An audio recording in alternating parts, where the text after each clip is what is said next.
semuanya, selamat pagi. Akhir pekan telah usai dan kini saatnya kita untuk kembali memantau pergerakan pasar. Kira-kira ada informasi apa saja yang perlu kita cermati yang bisa mempengaruhi kondisi pasar dalam sepekan ini? Kita akan awali dengan sejumlah informasi yang akan mempengaruhi pergerakan indeks saham di Wall Street dalam sepekan ini, seperti diantaranya yaitu ada laporan keuangan kuartal 3 yang akan segera dirilis oleh beberapa perusahaan seperti Tesla, Netflix, serta Johnson & Johnson. Kemudian juga data perumahan Amerika Serikat yang akan segera dirilis seperti data untuk izin bangunan, pembangunan, serta penjualan rumah. Seperti yang kita ketahui, harga rumah di Amerika Serikat turun untuk pertama kalinya dalam kurun waktu lebih dari 10 tahun pada bulan Juli, yang diakibatkan oleh inflasi yang menyebabkan kenaikan suku bunga sehingga menekan permintaan perumahan, serta untuk pengajuan hipotek juga mengalami penurunan.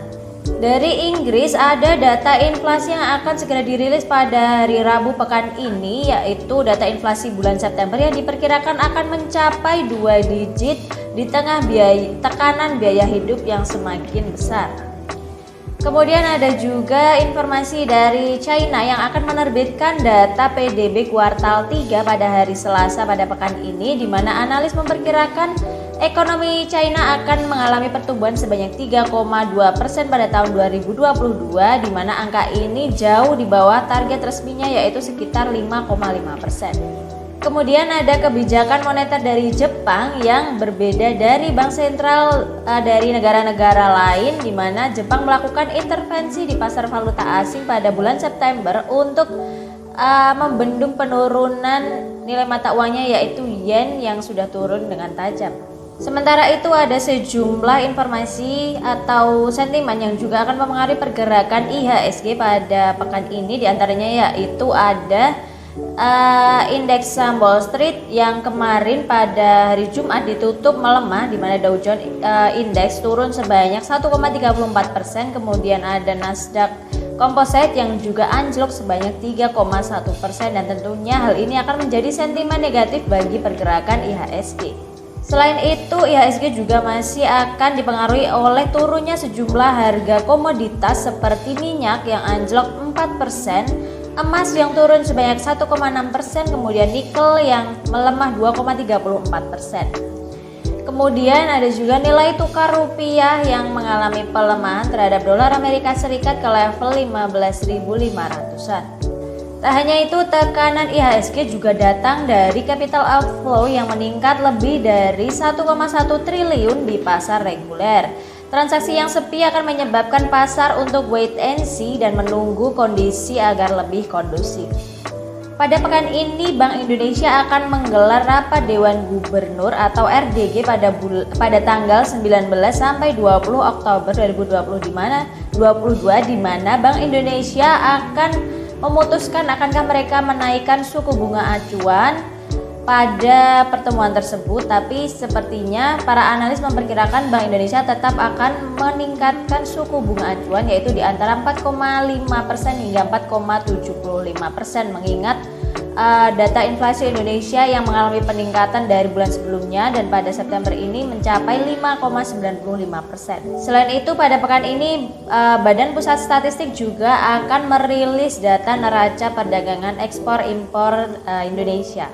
Pada pembukaan sesi perdagangan Senin 17 Oktober 2022 ini, IHSG terpantau melemah sebanyak 0,24% ke level 6.798, di mana seperti yang kita tahu dalam sepekan lalu IHSG sudah mengalami penurunan sebanyak 3,02% dengan net sell asing sebesar 796,1 miliar rupiah, di mana volume transaksi mengalami peningkatan 2,72% menjadi 24,05 miliar saham. Namun untuk kapitalisasi pasarnya justru mengalami pelemahan sebanyak 2,43% menjadi 9.009,95 triliun. Lalu saham-saham apa saja yang direkomendasikan oleh teknologi kepintaran algoritma tanya saham? Beberapa yang direkomendasikan diantaranya yaitu ada saham PTBA, KLBF, serta ITMG.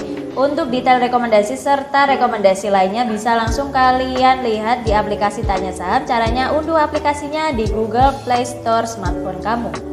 Dan kini kita akan melihat ada aksi korporasi apa saja dalam waktu dekat ini. Di antaranya pada hari ini ada Blibli.com yang akan melakukan IPO untuk melepas 17,7 miliar saham, di mana dalam laporan keuangan kuartal 1 2022-nya tercatat ada defisit sebesar 15,4 triliun rupiah pada akhir bulan Maret 2022. Kemudian ada Jaya Real Property yang akan melakukan buyback sebanyak 108,22 juta saham. Kemudian ada Mentobi yang bergerak di bidang perkebunan serta produksi kelapa sawit yang akan melakukan IPO juga untuk melepas 2,5 miliar saham, di mana mereka mematok harga 100 hingga 150 rupiah per sahamnya. Selanjutnya ada Bank Permata yang dikenai sanksi administratif oleh Otoritas Jasa Keuangan karena melakukan pelanggaran peraturan pasar modal dengan kategori ringan. Kemudian ada pemerintah yang sudah menetapkan kebijakan penyeimbangan pasokan melalui pemusnahan alias culling yang akan menjadi sentimen positif bagi emiten unggas. Kemudian ada Garuda Indonesia yang sudah mengantongi restu untuk melakukan right issue. Dan itu saja informasi yang perlu kita cermati dalam beberapa waktu dekat ini. Sekian morning briefing kita pada hari ini. Jangan lupa follow akun Instagram @tanyasaham_com dan juga subscribe channel YouTube Tanya Saham untuk mendapatkan tips dan trik seputar trading. Selamat melanjutkan aktivitas dan sampai jumpa. Salam cuan.